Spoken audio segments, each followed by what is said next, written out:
Malambong buntag Sugbo na ata diri karon sa Cebu South Bus Terminal para sa update sa ongoing rehabilitation or renovation sa atong mga public comfort rooms o pansayan diri sa South Bus. Dali atong tan-awon ang kalambuan diri sa atong terminal. Ilabi na sa atong public comfort rooms nga buksa na karong buwan na.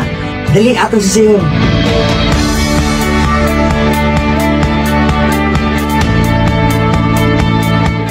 It's really so much better than it was before, no? If nakita ninyo, no? So, maayo kayo pagka-renovate sa top line. Thank you kayo. They really, top line really volunteered, you know, a service also to the Cebuanos.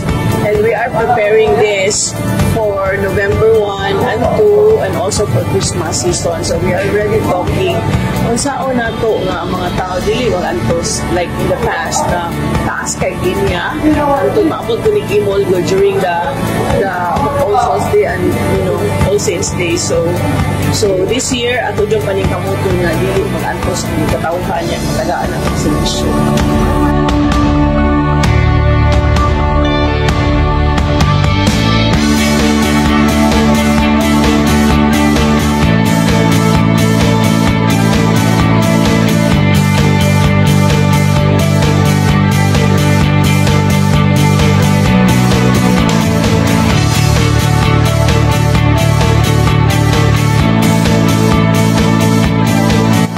Mao kadto ang atong nakita nga update sa ongoing renovation and rehabilitation sa mga public comfort rooms diri sa South Bus Terminal.